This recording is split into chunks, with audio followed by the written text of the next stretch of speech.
തൈക്കുണ്ടിൽ വീണിട്ടും താൻ വീണില്ല എന്നും കണ്ടില്ലേ തന്റെ കാലുകൾ രണ്ടും പുറത്താണെന്നും പറഞ്ഞ് ചമ്മൽ മാറ്റാൻ ശ്രമിക്കുന്ന ആ പഴയ നാടൻ പണിക്കാരനെയാണ് ഓർമ്മ വരുന്നത്. SFIO കേസിൽ മകളും മകൾക്ക് പിന്നാലെ താനും അഴിക്കുള്ളിലാകാൻ പോകുന്നു എന്ന യാഥാർത്ഥ്യം മനസ്സിലായിട്ടും ആ നാടൻ പണിക്കാരനെ പോലെ കണ്ടില്ലേ തൈക്കുണ്ടിൽ വീണില്ല, എന്റെ കാലുകൾ രണ്ടും പുറത്താണ് എന്ന കാപ്സ്യൂളുമായി വന്നിരിക്കുകയാണ് വിജയൻ സഖാവ്. കേസ് കോടതിയിലല്ലേ എന്നും നടക്കട്ടെ എന്നുമാണ് മുഖ്യമന്ത്രി കഴിഞ്ഞ ദിവസം മാധ്യമപ്രവർത്തകരുടെ ചോദ്യങ്ങൾക്ക് മറുപടിയായി പറഞ്ഞത്. അത്ര ഗൗരവമായി കേസിനെ കാണുന്നില്ലെന്ന് കൂടി മുഖ്യമന്ത്രി പറഞ്ഞു വെച്ചു. അപ്പോൾ മുഖ്യമന്ത്രിയുടെ മുഖമൊന്ന് കാണേണ്ടതായിരുന്നു. പ്രത്യേക ആക്ഷനിൽ വരെ തല്ലാൻ വന്നവനെ ഓടിച്ച പണ്ടത്തെ പിണറായി ആയിരുന്നില്ല അത്.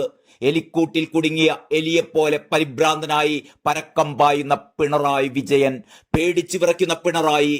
കേസ് കോടതിയിൽ നടക്കട്ടെ, എന്നെ ബാധിക്കുന്ന കാര്യമല്ല, നിങ്ങൾ വല്ലാതെ ബേജാറാകണ്ട എന്നൊക്കെ സഖാവ് തട്ടിവിട്ടെങ്കിലും ബേജാറ് ശരിക്കും പ്രകടമായിരുന്നത് വിജയന്റെ മുഖത്ത് തന്നെയായിരുന്നു. ആരോപണം ശുദ്ധ അസംബന്ധമാണ് എന്ന് എല്ലാവർക്കും അറിയാമെന്നും വിജയൻ സഖാവ് പറഞ്ഞു വെച്ചു.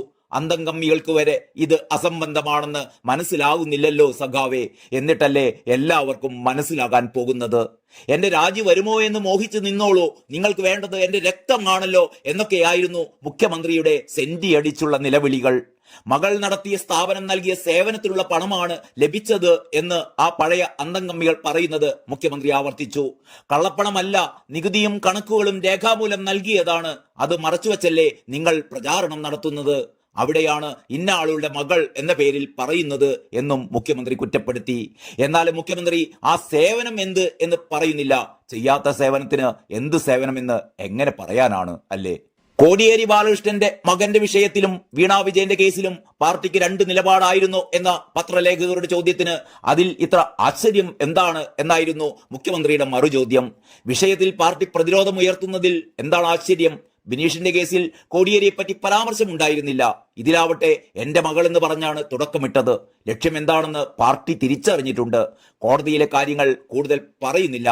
ഇതൊന്നും എന്നെ ബാധിക്കുന്ന കാര്യമല്ല, ഞങ്ങൾ ഇതിനെ അത്ര ഗൗരവമായി കാണുന്നില്ല. കോടതിയുടെ വഴിക്ക് കാര്യങ്ങൾ നീങ്ങിക്കൊള്ളും, ആരും അത്ര ബേജാറാകേണ്ട. കരിമണൽ വിഷയവുമായി ബന്ധപ്പെട്ട് എനിക്കെതിരെ ഉയർന്ന വിവാദങ്ങളെല്ലാം ശുദ്ധ അസംബന്ധങ്ങളാണ്. അതിലൊക്കെ എന്തെങ്കിലും തെളിവുണ്ടോ? എന്റെ രാജി മോഹിച്ചോളൂ. കേന്ദ്ര ഏജൻസികളെ പറ്റി നല്ല ധാരണയാണല്ലോ നിങ്ങൾക്കൊക്കെ ഉള്ളത്. PV ആരാണെന്ന കാര്യം എതിരാളികളെ വകവരുത്താൻ ചിലർ ഉപയോഗിക്കും. എനിക്ക് ഈ കാര്യത്തിൽ നല്ല വ്യക്തതയുണ്ട്. കോടതിയിലെ കേസ് കോടതിയിലാണ് നേരിടേണ്ടത്, അല്ലാതെ മാധ്യമങ്ങൾക്ക് മുന്നിലല്ല തുടങ്ങിയ തൊടുന്യായങ്ങളൊക്കെയായിരുന്നു കഴിഞ്ഞ ദിവസം മുഖ്യമന്ത്രി വിളമ്പിയത്.